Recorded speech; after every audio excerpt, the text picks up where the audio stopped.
Assalamualaikum warahmatullahi wabarakatuh. Waalaikumsalam warahmatullahi wabarakatuh. Bapak Ibu tahu nggak sih bahwa perkembangan dan pertumbuhan ada dua hal yang berbeda, namun terjadi dalam waktu yang bersamaan. Dan setiap anak memiliki pencapaian yang berbeda dalam tumbuh kembangnya.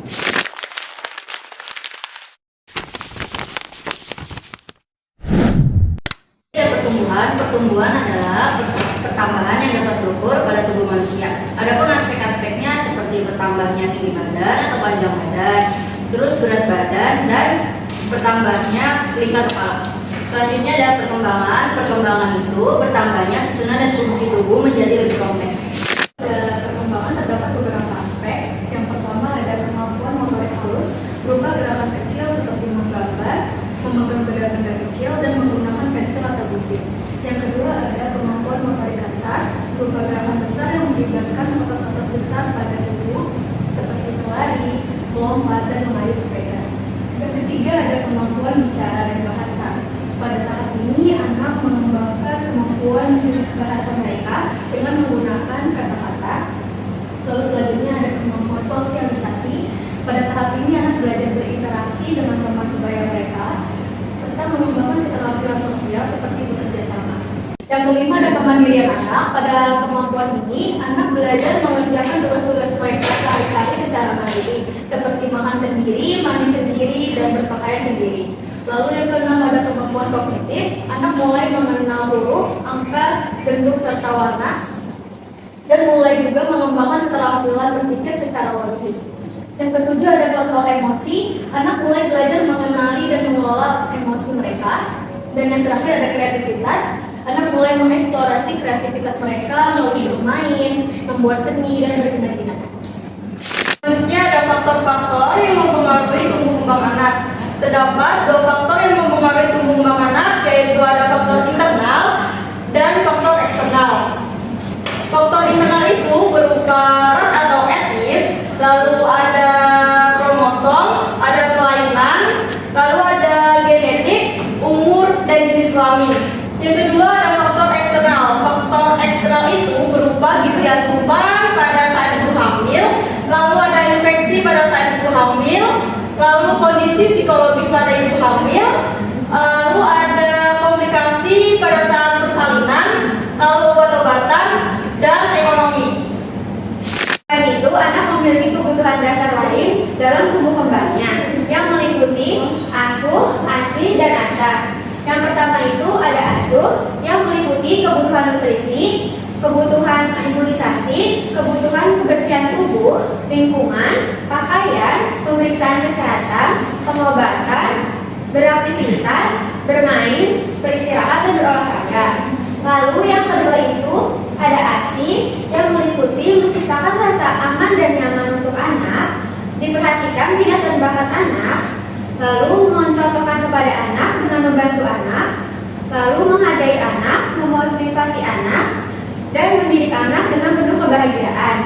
Dan yang terakhir itu ada ASA, yaitu meliputi kebutuhan stimulasi sejak dini untuk mengembangkan kemampuan sensorik, motorik, emosional dan sosial, bicara, kognitif, kemandirian, kreativitas, moral, dan spiritual. Mengoptimalkan tumbuh kembang anak adalah salah satu prioritas bagi orang tua. Pasalnya, semakin bertambahnya usia, anak tidak hanya mengalami penambahan berat badan dan tinggi badan saja, akan tetapi kemampuannya akan semakin bertambah. Oleh karena itu, sebagai orang tua penting untuk memperhatikan dan mendukung perkembangan anak. Ada beberapa cara yang dapat dilakukan orang tua untuk menjaga perkembangan anak. Yang pertama yaitu memberikan nutrisi yang cukup untuk anak. Hal yang paling penting untuk mendukung tumbuh kembang anak adalah memberikan nutrisi yang cukup. Dengan terpenuhinya kebutuhan nutrisi ini, si anak akan menjadi jauh lebih sehat dan tidak mudah sakit. Oleh karena itu, kita sebagai orang tua penting untuk memberikan nutrisi kepada anak yang cukup seperti memberikan karbohidrat, lemak, protein, vitamin, serta mineral untuk si kecil. Yaitu memberikan stimulasi.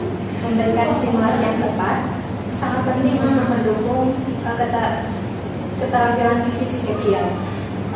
Untuk mendukung perkembangan motorik anak, ada beberapa cara yang dapat dilakukan oleh orang tua, seperti mengajak anak untuk memperkuat kemampuan otot dan koordinasi tubuhnya.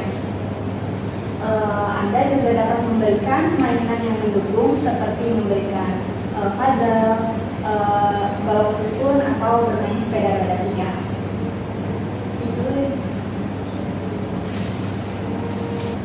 Dan yang ketiga yaitu memberikan perlindungan terhadap tubuhnya. Cara untuk mengoptimalkan tumbuh kembang anak adalah dengan melindungi anak dari berbagai macam penyakit. Cara sederhananya adalah dengan memberikan imunisasi yang lengkap sesuai dengan usianya. Tidak hanya memberikan imunisasi saat anak sedang sakit saja, tetapi orang tua juga harus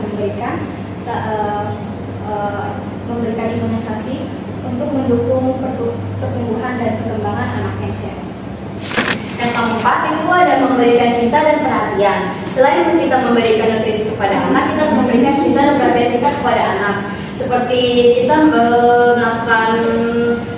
melakukan kegiatan bersama dan memberikan contoh yang baik kepada anak, menjaganya tetap aman, dan kita harus tetap baik kepada anak, dan kita tidak boleh melakukan kekerasan agar membantu tumbuh kembang anak lebih baik. Meningkatkan interaksi sosial. Sebagai orang tua yang membantu anak meningkatkan interaksinya, kita harus melakukan penerapan hal tersebut. Orang tua harus mengenalkannya terhadap teman sebaya dan mengenalkannya di playground contohnya ya.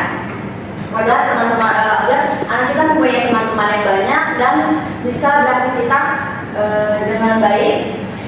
Yang keenam itu memberikan contoh yang baik. Sebagai orang tua, kita harus memberikan contoh yang baik kepada anak dan tidak boleh melakukan kekerasan kepada anak, tidak boleh berbicara kasar, dan tidak boleh melakukan hal yang tidak baik di depan anak. Karena kita semua tahu kan anak itu pencontoh yang baik dan peniru ulung lah. Jadi semua yang dilakukan oleh kita itu akan ditiru oleh anak.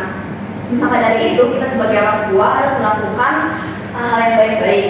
Seperti kita berbicara bahasa yang baik, yang sopan dan yang santun, agar anak itu meniru dengan baik.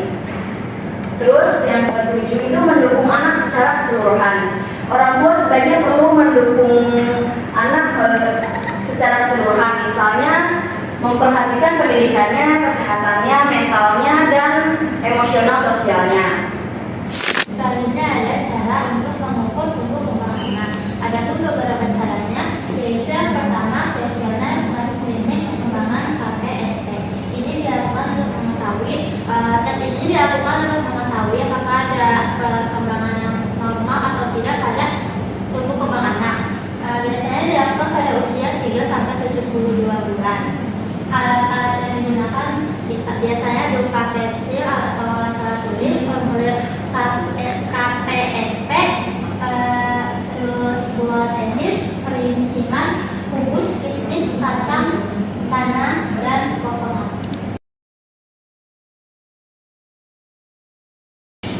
Yang selanjutnya ada DFT Development Screening Test. Ini juga bisa dilakukan untuk mengetahui apakah ada kelainan pada pertumbuhan kembang pada anak. Biasanya screening ini dilakukan pada usia 3 sampai 6 bulan dan bertujuan menilai memantau perkembangan anak dan mengidentifikasi perhatian orang tua terhadap anaknya. Yang ketiga ada tes daya lihat. Tes daya lihat memiliki tujuan untuk mendeteksi kelainan daya lihat sejak dini agar dapat dilakukan tindakan lanjutan. Tes daya lihat ini dilakukan pada anak usia prasekolah, yakni 36 sampai 72 bulan. Alat dan sarana yang digunakan adalah ruangan yang bersih, tenang, penyinaran yang baik, kursi, dan poster E. Interpretasi normalnya ialah anak usia prasekolah tidak mengalami kesulitan pada sampai baris ketiga. Yang keempat, ada tes daya dengar. Tes daya dengar ini dilakukan untuk mendeteksi gangguan pendengaran guna dilakukan tindak lanjut agar meningkatkan kemampuan daya dengar dan bicara anak.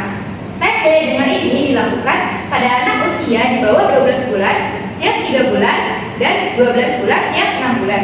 Alat dan sarana yang digunakan ada instrumen TDD, gambar binatang, manusia, dan mainan.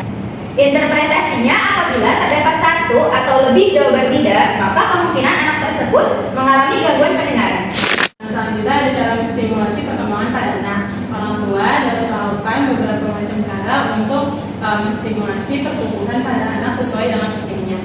Pada usia 0 sampai 3 bulan, orang tua dapat membuat si kecil merasa aman, nyaman, dan merasa senang, serta memperbanyak gerakan skin to skin kepada bayi seperti memeluk, menggendong, menatap matanya, menyentuh ataupun menggeliti ke bayi agar bayi tersenyum. Yang kedua, dapat mengajak bayi untuk tersenyum ataupun berbicara. Yang ketiga, orang tua bisa mengenalkan berbagai macam suara atau musik kayak nyanyi untuk bayi untuk mengoptimalkan pendengaran pada bayi.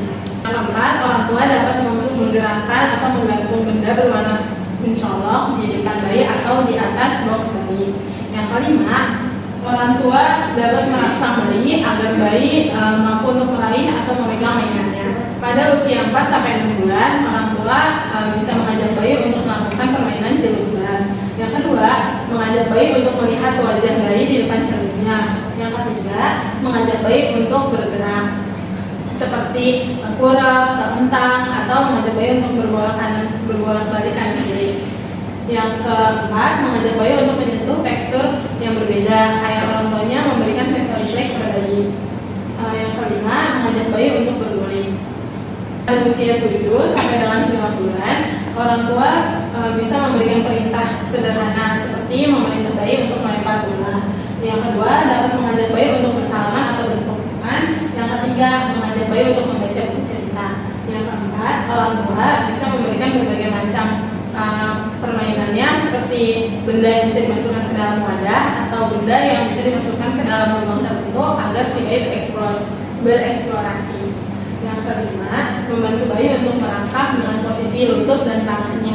Yang keenam, melatih bayi untuk berdiri di dinding atau merambat ke benda-benda tertentu. Selanjutnya usia 10 sampai 12 bulan. Yang pertama, mengulang menyebut nama orang tua seperti ayah, adik, dan kakak. Yang kedua, ajak bayi melihat bayangan di cermin. Yang ketiga, ajari bayi merangkak lebih sering. Yang keempat, ajari bayi makan sendiri dengan menggunakan jarinya. Lalu, ajari bayi berdiri dan berjalan. Selanjutnya usia 1 sampai 2 tahun. Yang pertama, berlatih mencoret-coret. Terus yang kedua, menyusun kubus, balok, dan puzzle. Yang ketiga, menyebutkan nama dan menunjuk benda. Terus yang keempat, bermain bola dan melompat. Yang kelima, menunjukkan dan menyebutkan bagian tubuh. Yang kelima, mengajak berbicara tentang kegiatan sehari-hari. Selanjutnya, usia 2 sampai 3 tahun. Yang pertama, memperkenalkan dan menyebutkan warna. Yang kedua, menyebutkan nama dirinya dan beserta teman-temannya. Yang ketiga, menghitung benda. Yang keempat, mengajari cara memakai baju sendiri. Yang kelima, menggambar garis, lingkaran, lalu manusia. Dan terus, ajak anak menyikat gigi sendiri. Yang terakhir, berlatih berdiri dengan satu kaki. Lalu selanjutnya usia 3 sampai 5 tahun, ajari memegang pensil. Yang kedua, memperkenalkan huruf dan angka serta ajari menulis. Yang ketiga, ajari berhitung secara sederhana. Yang keempat, ajarkan anak untuk menjadi mandiri. Yang terakhir, ajak anak bermain dengan teman atau dengan orang lain. Semoga bermanfaat bagi Bapak dan Ibu. Kurang lebih yang mohon maaf. Wassalamualaikum warahmatullahi wabarakatuh. Waalaikumsalam warahmatullahi wabarakatuh.